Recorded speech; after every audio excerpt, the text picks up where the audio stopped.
ఓం గం గణాధిపతయే నమః. హాయ్ అండి, అందరికీ నమస్కారం. మనం ఈరోజు ఈ వీడియోలో వివాహం ఆలస్యం అవుతుందా?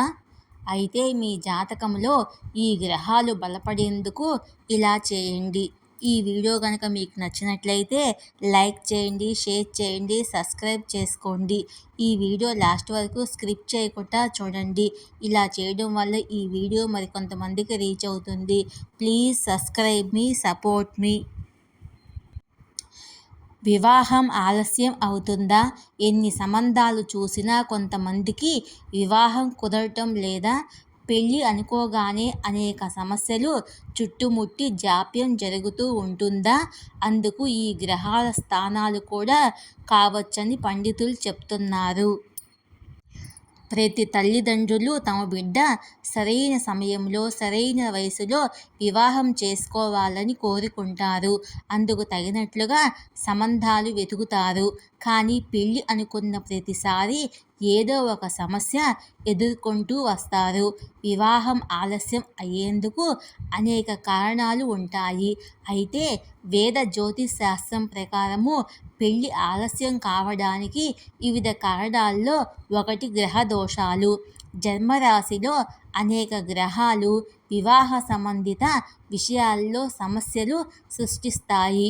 ఈ గ్రహాలను స్థానాలు సరిగా అర్థం చేసుకోగలిగితే వాటికి సంబంధించి జ్యోతిష్య పరిహారాలు పాటించవచ్చు. అప్పుడు వివాహములో ఎదురయ్యే సమస్యల నుంచి బయటపడగలుగుతారు.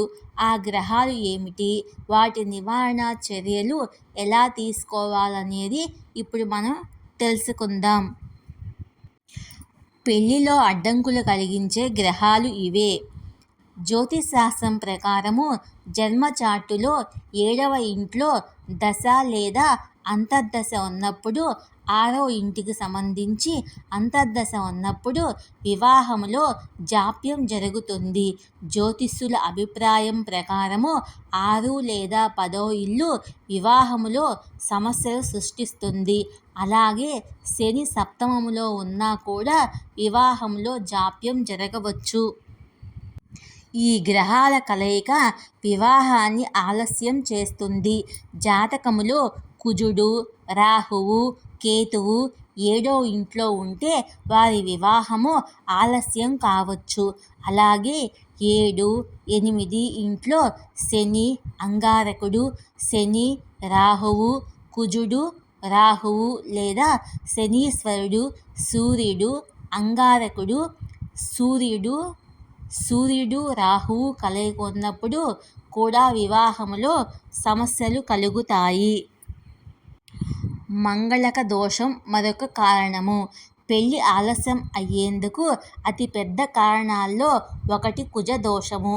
ఒక వ్యక్తి జీవితంలో కుజదోషం ఉంటే వివాహం ఆలస్యం అవుతుంది. బృహస్పతి లేదా మరి ఏదైనా శుభగ్రహము సప్తమ లేదా 12వ ఇంట్లో ఉండటంతో పాటు చంద్రుడు బలహీనంగా ఉంటే వివాహానికి ఆటంకాలు ఏర్పడతాయి. జాతకములోని కొన్ని గ్రహాలు కూడా వివాహానికి బాధ్యత వహిస్తాయి. 7వ ఇల్లు వివాహ గృహము, శుభగ్రహము లేదా అధిదేవతలకు అధిపతి.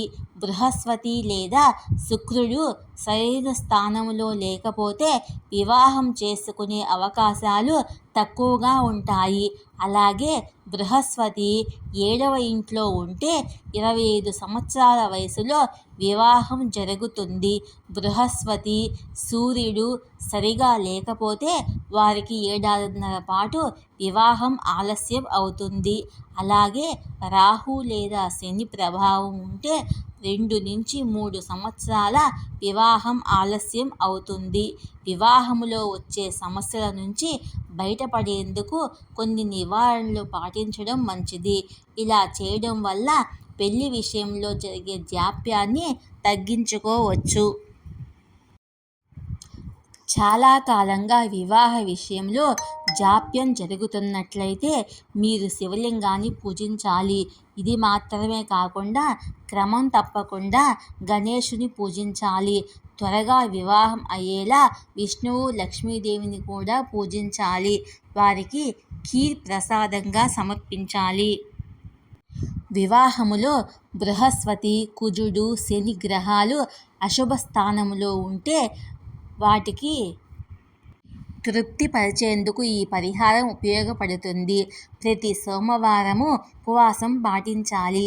శివుడితో పాటు పార్వతీదేవిని పూజించాలి. అలాగే పార్వతీదేవికి వివాహానికి సంబంధించిన వస్తువులు సమర్పించాలి. ఇలా చేయడం వల్ల వివాహానికి ఎదురయ్యే ఆటంకాలు తొలగిపోతాయి. జ్యోతిశాస్త్రం ప్రకారము జన్మ చార్టులో మంగళ దోషం ఉంటే వారి వివాహ జీవితంలో సమస్యలు ఎదుర్కొంటారు. జ్యోతిష్యుల అభిప్రాయం ప్రకారము అంగారకుడి చెడు ప్రభావం తగ్గాలంటే మంగళవారం నాడు ఉపవాసం ఉండాలి. హనుమాన్ ఆలయాన్ని సందర్శించాలి. హనుమంతుడికి లడ్డూలు సమర్పించాలి. అలాగే హనుమంతుడికి సింధూరం సమర్పించడం వల్ల మంగళ దోష ప్రభావము తగ్గుతుంది. జ్యోతిశాస్త్రం ప్రకారము దేవతల అధిపతి బృహస్పతిని వివాహ గ్రహంగా పిలుస్తారు. బృహస్పతి బలహీనమైన స్థితిలో ఉంటే పెళ్లి చేసుకునేందుకు అనేక సమస్యలు ఎదురవుతాయి. అందుకే బృహస్పతి స్థానం మెరుగుపరిచేందుకు పసుపు బట్టలు ధరించి గురువారము విష్ణుమూర్తిని పూజించాలి. పప్పు, అరటిపండు, పసుపు, కుంకుమ వంటి వస్తువులు దేవుడికి సమర్పించడం వల్ల మేలు జరుగుతుంది. వీలైతే 11 లేదా 21 గురువారాలు ఉపవాసం ఉంటే ఫలితం లభిస్తుంది. వివాహములో సమస్యలు ఉంటే ఆర్థిక పరిస్థితికి అనుగుణంగా గుప్తదానాలు చేయవచ్చు. ఈ పరిహారము వివాహములో వచ్చే అన్ని సమస్యలను పరిష్కరించగలుగుతుంది. రహస్యంగా దానం చేయడం వల్ల జాతకములో రాహు స్థానం కూడా బలపడుతుంది.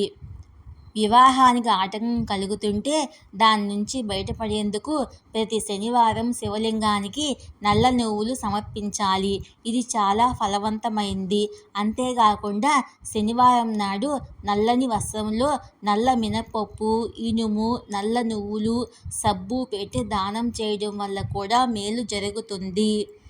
జ్యోతిష్యులు సూచించిన విధంగా వివాహానికి ఆటంకాలు ఎదురుపడుతూ ఉంటే పడగదిలో రాధాకృష్ణుల చిత్రపటాన్ని ఏర్పాటు చేసుకోవచ్చు.